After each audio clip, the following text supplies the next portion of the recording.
नहीं पड़ेगी डुकरिया, एसी चलेगी चक रहे।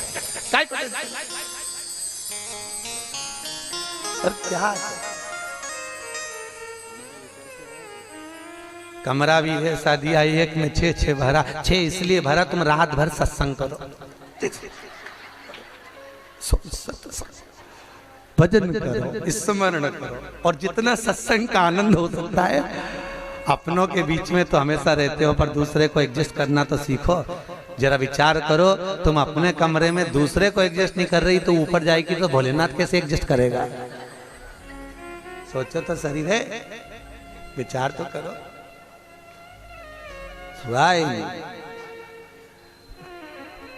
भगवान शिव की कथा है, 24,000 श्लोक शिव महापुराण में है,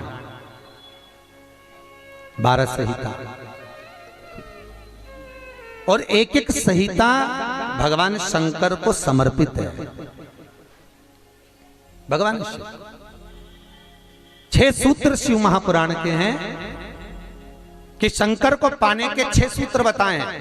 पहला, मस्तक पर तिलक लगा दो, त्रिपुंड लगा दो, नहीं लगा सकते तो गले में रुद्राक्ष की माला पहन लो।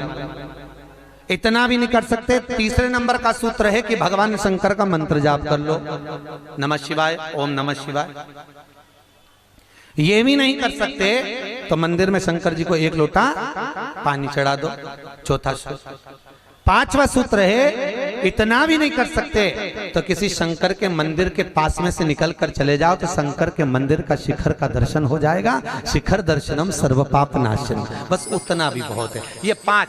और 6ठे नंबर का सूत्र है, अगर इतना भी नहीं कर सकते तो पूरी जिंदगी में अगर 12 ज्योतिर्लिंग पर पहुंचकर शंकर की कथा को सुन लोगे तो फिर दूसरा जन्म नहीं होता। ये 6 सूत्र शंकर को पाने के हैं, भगवत भक्ति को पाने के हैं, भगवत रस तत्व को पाने के हैं। 6 सूत्र है, शंकर का अनुमोदन करें।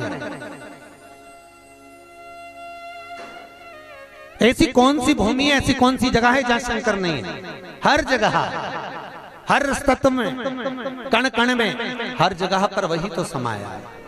बस हमारे नेत्र परखैया नहीं है, इसलिए हम पहचान नहीं पाते। बहुत दुनिया के लोग बहुत कम पहचान कर पाते हैं। बस अंतर तब आता है एक घर के बुजुर्ग माता पिता को और एक परमात्मा को लोग अंतिम तक नहीं पहचान पाते। अंतिम तक बहुत कठिन। माता पिता सब कुछ दे देते हैं बच्चों को। एक सास अपनी बहू को जब पसंद करके आती है, जो सास कभी अपनी देवरानी जेठानी की एक अंगूठी नहीं दे वो हाफ सेट दे के आ जाती है। सोचो जरा, विचार करो। खुद कैसी भी साड़ी पहने पर बहू को एक से बढ़कर एक चढ़ावे में चढ़ा देती है। तैयार होने का डब्बा भी देती है, नंबर की चप्पल भी देती है, सब कुछ देती है। शादी नहीं होती उससे पहले ना जाने कितना सास बहू को दे आती है। कितना विश्वास सास का बहू पर होगा। और बहू जब पहली विदाई में घर से सास के यहाँ से जाती है तो अलमारी में ताला लगा के चाबी घर ले जाती है। सोचो, सास ने कितना विश्वास करा, सब कुछ दे दिया, और बहू ने ऐसा विश्वास करा कि चाबी तक बटोर के पहली विदाई में ले गई। पहली विदाई क्यों? क्योंकि नंदे आई हैं, डोकरी निकाल के ना दे दे कच्छो। विश्वास कहाँ, भरोसा कहाँ, पूर्ण तक कहाँ है? भगवान शंकर की कथा कर रही है। 6 सूत्र में से अगर एक सूत्र भी भगवान शंकर का आपकी जिंदगी में आ गया तो जीवन का आनंद देने वाला हो गया। ध्यान देना, कन्यादान जो तुमने करा है उसका पुण्य तुम्हारे मरने से पहले हो सकता है कि समाप्त हो जाए। अन्नदान जो तुमने करा है उसका पुण्य हो सकता है तुम्हारे मरने से पहले समाप्त हो जाए। क्योंकि कई लोग कहते हैं हमने कन्यादान करा, हमने वस्त्र दान करा, हमने मुद्रा दान करी, हमने स्वर्ण दान करा, हमने अन्न दान करा, हमने भागवत कराई, हमने रामायण करवाई, हमने गीता करवाई, हमने तीर्थ करे, हमने व्रत करे। ये सारे पुण्य तुम्हारे खाते में हैं। एक पलड़े में तुम्हारे पुण्य रखे हैं, पर एक पलड़े में जो पुण्य इकट्ठे करके रखे हैं तो पाप भी तो देखो कितना करो। पाप भी तो देखो, मालूम पड़े मुंह से किसी की निंदा कर दी, उसी पुण्य में से कम हो गया। हुआ कि नहीं हुआ? अरे बोलो तो सही, अब 200 रुपए लेके आई थी, अब 200 रुपए में से खर्चा करते जा रहे हो तो होगा कि नहीं होगा खर्चा? थोड़ा गलत बोल दिया, पुण्य समाप्त हुआ। किसी को अपशब्द बोल दिए, पुण्य समाप्त हो गया। किसी के लिए गलत देख लिया, पुण्य समाप्त हो गया। किसी के लिए गलत सुन लिया, पुण्य समाप्त हो गया। हमने पुण्य तो बहुत कमाया, हमने ढेर पुण्य इकट्ठा करा। कन्यादान, वस्त्रदान, अन्नदान, मुद्रादान, स्वर्णदान, भागवत, रामायण, गीता, यज्ञ, अनुष्ठान, संत पूजा, गुरु पूजा, सब कुछ करी, पुण्य तो ढेर इकट्ठा करा। पर मरने से पहले ये सारा पुण्य तुम्हारा बोलने से, अपशब्द कहने से, ताना देने से, निंदा सुनने से, गलत देखने से समाप्त हो गया। पर शिव महापुराण की कथा कहती है सारे पुण्य तुम्हारे मरने से पहले भले समाप्त हो जाएंगे, पर शिव महापुराण की कथा यदि तुमने भूल से भी 5 मिनट की भी सुन ली तो वो जिंदगी भर अटल और अमर हो जाती है, वो कभी समाप्त नहीं होती। शिव महापुराण की पुण्य कभी समाप्त नहीं होता। शंकर का किया हुआ पुण्य कभी समाप्त नहीं होता।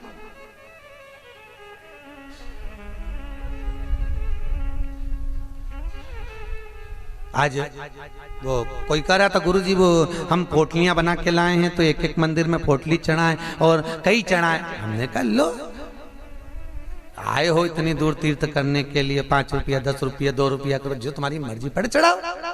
84 महादेव का क्या बार-बार दर्शन करने जाओगे?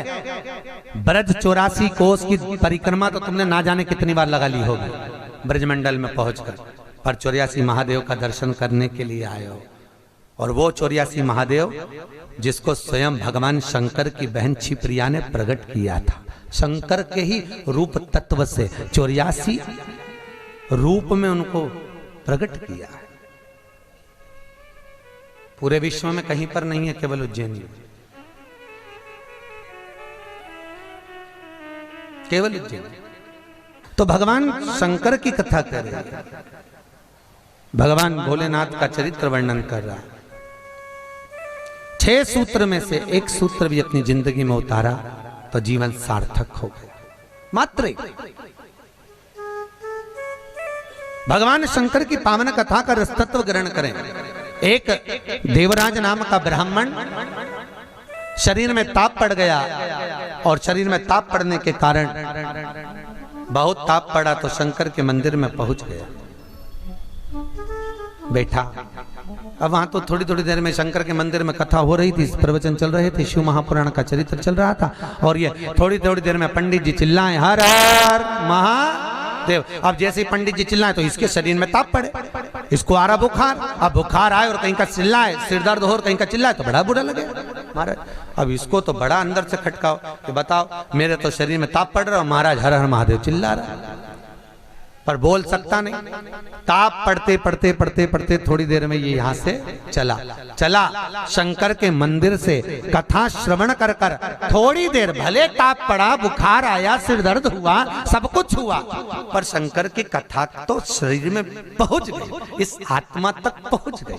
होता है जब घर से चले होगे तो सोचे पाँव दुख रहा है, बुखार आ रहा है, सर दर्द हो रहा, ये हो रहा, वो हो रहा, पर शंकर के धाम में पहुंच गए तो अब ये सोच लो कि तुम शंकर के हो गए, तुम शिव के। यहाँ बिठले सेवा समिति के कहने पर नहीं आए, यहाँ पाठक जी के कहने पर नहीं आए, यहाँ हमारे कहने पर नहीं आए।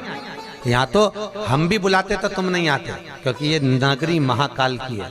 महाकाल का राजा है महाकाल, और महाकाल राजा का एक नियम है, यहाँ कोई राजा, कोई मंत्री, कोई बड़े से बड़ा राजपाट वाला इस नगरी में रात नहीं रुक सकता। यहाँ का नियम है, क्योंकि यहाँ एक ही राजा, कौन सा?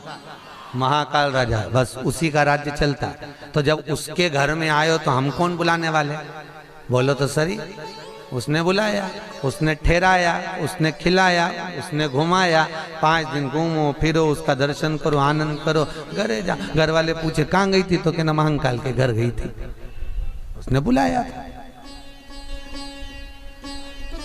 रामकृष्ण परमहंस जी से एक ने कहा, रामकृष्ण परमहंस जी से बोले, अरे रामकृष्ण परमहंस जी, हमने सुना है कि माता जगतजननी जगदम्बा शारदा भवानी माँ देवी आपसे बात करने के लिए आती हैं, आपसे मिलने के लिए आती हैं। रामकृष्ण परमहंस जी ने कहा, तो रामकृष्ण परमहंस जी, अगर देवी जी तुमसे मिलने आती हैं, देवी जी तुमसे बात करने आती हैं, जगदम्बा तुमसे मिलने के लिए आती है, तो रामकृष्ण परमहंस जी एक काम करो ना, एक आध बार माता जी को हमारे घर भी भेज दो। हंसी उड़ाने वाले तो कुछ भी बोल देते हैं, एक आध बार माता जी को हमारे घर भेज दो। रामकृष्ण परमहंस जी ने कहा ठीक है, एड्रेस बता दो, देवी जी को तुम्हारे घर भेज देंगे। बोलो एड्रेस क्या है? उस व्यक्ति ने कहा फलाना गली में, फलाना मोहल्ले में, ये वाले मकान में, इस नंबर में, इस जगह पर मैं रहता हूं। रामकृष्ण परमहंस जी ने कहा, स्वामी विवेकानंद के गुरु रामकृष्ण परमहंस जी कहते हैं जो एड्रेस आपने दिया ये तो आपके घर का है, ये आपके घर का एड्रेस है, आपका एड्रेस दीजिए, आप कहाँ रहते हैं? उसको लगा मैं दुकान पे रहता हूं, तो हो सकता दुकान का मांग रहा है। उन्होंने दुकान का एड्रेस दे दिया। रामकृष्ण परमहंस जी बोले ये तो दुकान का एड्रेस है, आप कहाँ रहते हो, आपका एड्रेस दो। तो रामकृष्ण परमहंस जी के शब्द सुने तो उस व्यक्ति ने कहा ये हमारा ही तो एड्रेस है। रामकृष्ण परमहंस जी बोले जिस घर का एड्रेस दिया वो तो घर का है, जिस दुकान का एड्रेस दिया वो तो दुकान का है, कि दुकान यहाँ है वो वहां घर है, तू कहाँ रहता है, तेरा एड्रेस बता, तू रहता कहाँ है? रामकृष्ण परमहंस जी के शब्द सुने, उसने चरण पकड़ लिया और रामकृष्ण परमहंस से पूछा आप बताओ कि मेरा निवास कहाँ है? रामकृष्ण परमहंस जी कहते हैं इस शरीर का आखिरी निवास तो शमशान है, मनुष्य वहां निवास करने वाला है। बस ये आत्मा परमात्मा के चरणों में रहे और शरीर आखिरी में वहां पहुंच जाता है, आखिरी में। बड़े आश्चर्य में लोग बताते हैं हम वहां रहते हैं, तुम नहीं रहते, तुम्हारा घर रहता है, तुम चले जाओगे घर में ही रह जाएगा, अभी तुम्हारा एड्रेस है फिर तुम्हारे बेटे का हो जाएगा। अरे बोलो तो, फिर बेटा गया पोते का हो जाएगा, पौता गया पर पोते का हो जाएगा, वो तो घर का पता है, तुम्हारा एड्रेस क्या है, तुम किस पते पे रहते? अताना पता जबरदस्ती के लापता घूम रहा, काय का पता तुम्हारा? जबरदस्ती के छाती ठोक के मेरा घर मेरा घर मेरा घर। एक आध दिन यमराज आई गया, उठा के ले गया, सब धाड़ धाड़ रोएंगे। 2-3 महीने के बाद, 4-6 महीने के बाद बेटा नेम प्लेट निकाल के खुद की चिपका देगा, मेरा घर काय का घर तुम्हारा?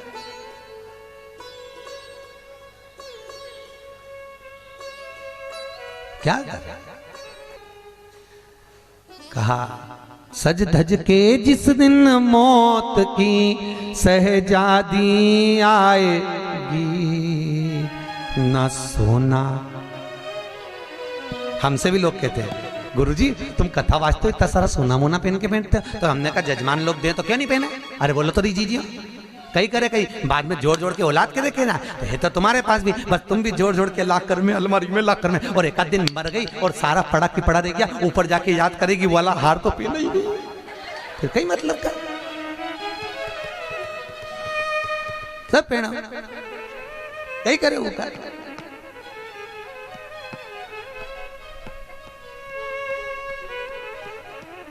उसका करे क्या?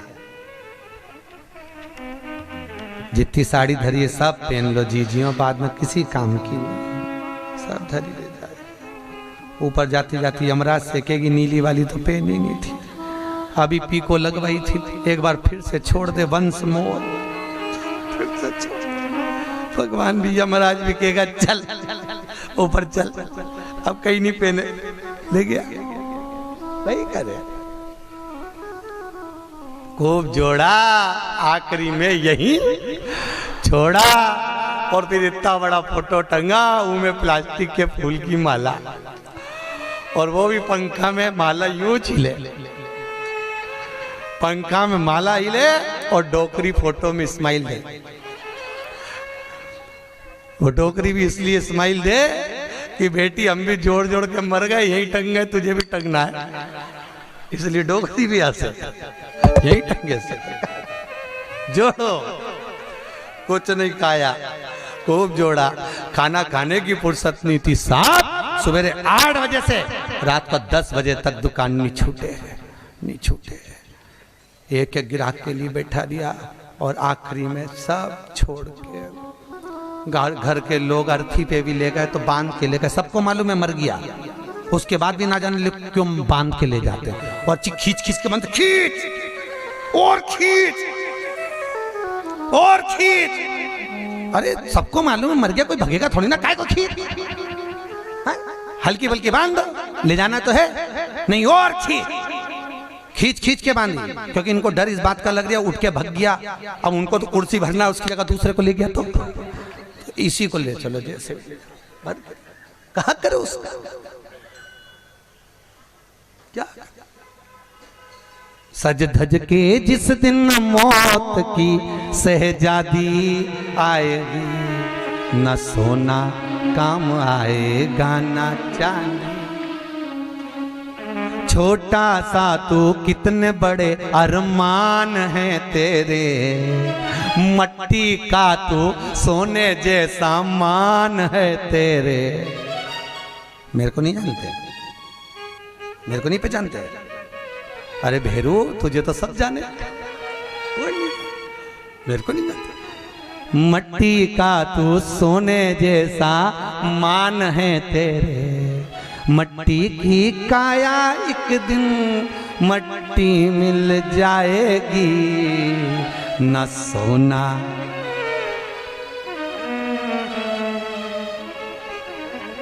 कहीं करोगा फिर।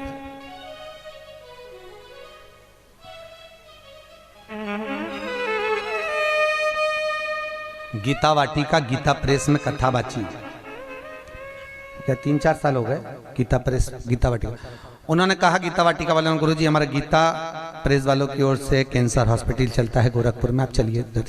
देखने गए, बड़े बड़े करोड़पति भी अटैची लेकर पैसे की खड़े थे कि मेरे पिता के कैंसर ठीक कर दीजिए। इनका ये पत्नी का कैंसर, अटैचियों में माल भरा था और कह रहे थे ये ठीक कर दीजिए, अटैचियों में माल भरा। काम आ सकता है, अटैची भर कर रखी हुई है,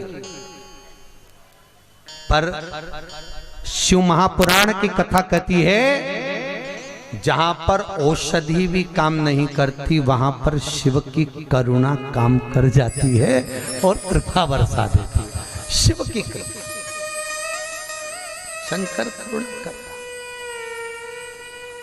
तुम एक बार विश्वास रखो उस शिव पर, उस शंकर पर।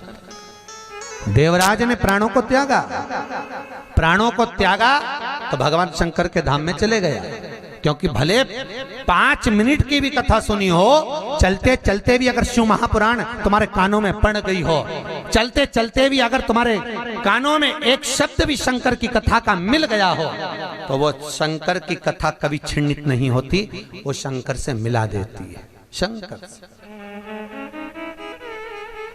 शिव से मिला। देवराज मोक्ष पा गए। फिर अगला चरित्र सुनाया एक बिंदुक नाम का ब्राह्मण जिसकी धर्मपत्नी का नाम था चंचुला देवी। बिंदुक जो भी लाता वो चंचुला को लाकर देता। क्यों देता? क्योंकि पति का नाम केवल पति है, पर पत्नी का नाम धर्म पत्नी है। पति कुछ भी कमाई कर कर लाएगा वो अपनी धर्म पत्नी को देगा, क्योंकि ये धर्म में लगाती रहेगी। अगर ये मेरी कमाई को धर्म में लगाएगी तो मुझे भी बैकुंठ तक तो ले ही जाएगी। ये धर्म पत्नी है, धर्म पत्नी।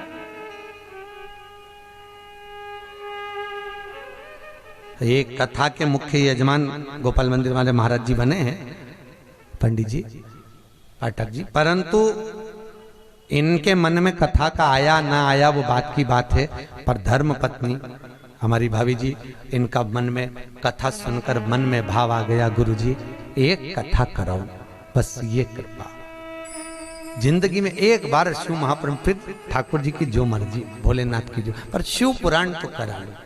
हजारों हजार भागवत, हजारों हजार राम कथा, हजारों हजार गीता का स्मरण करने पर भी जो पुण्य प्राप्त नहीं होता वो मात्र एक दिन की, मात्र 5 मिनट की शिव महापुराण श्रवण करने से प्राप्त हो जाता है। साहब शंकर की कथा का रसतत्व ग्रहण करने से प्राप्त हो जाता है, मात्र एक क्षण की,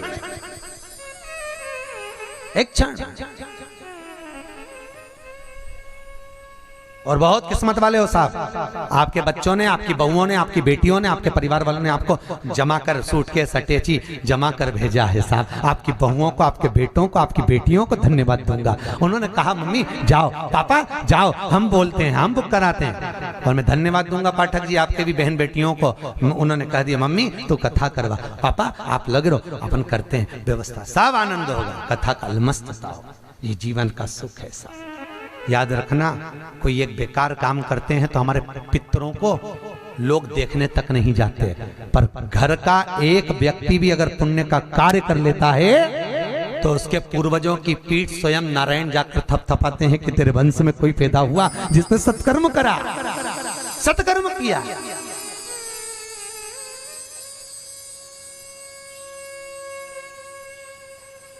पुण्यता। और ये मुख्य यजमान जो बने ये बहुत करोड़पति नहीं है, मंदिर के पुजारी जी हैं, भोपाल मंदिर में पंडिताई करते हैं, पूजा पाठ करते हैं।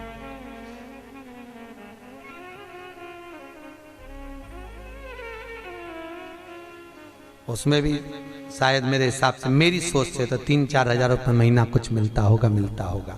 उसके बाद भी मन देखिए कि नहीं, कथा रस तत्व हो महाराज, श्रवण करें, जीवन का सुख पाए। और ये इनके ऊपर जो कृपा हुई है ये पूर्वजों की हुई है कहीं, और आपके ऊपर जो कृपा है, आप जो यहाँ महाकाल की नगरी में बैठे तो तुम्हारा तो है, पर तुम्हारे भी पितरों की ना जाने कितने पूर्वजों का आशीर्वाद होगा, उन्होंने धक्का मारकर तुम्हें महाकाल की नगरी में भेज दिया। कहीं पूर्वजों की, कहीं पितरों का आशीर्वाद, कहीं आहूत और वासुकों का आशीर्वाद जो हमको परमात्मा की शरणागति तक लेकर जा रहा है, भगवान के चरणारविंद तक लेकर। बिंदु को जो लेकर आता वो चंचुला देवी को देता, चंचुला देवी उसको भोग में लगा लेती है, पर चंचुला कभी धर्म में नहीं लगाती। धर्म पत्नी का लक्षण है कि पति की कमाई का एक अंश निकाले और वो ले जाकर कहीं सत्कर्म में, कहीं धर्म में लगा दे। एक अंश निकाल कर वो धर्म में लगाए तो धर्म पत्नी है। पर आजकल की पत्नियां ऐसी हैं, निकालती तो है पति की कमाई का, पर सब डेंटिंग पेंटिंग में लगाया जाती है, वो धर्म में लगा ही नहीं पाती, धर्म में लगे ही नहीं। वो कितना ही प्रयास करें। कई माताओं की आदत रहती है हर बार सोचे सत्यनारायण की कथा कराऊंगी, सत्यनारायण की कथा कराऊंगी,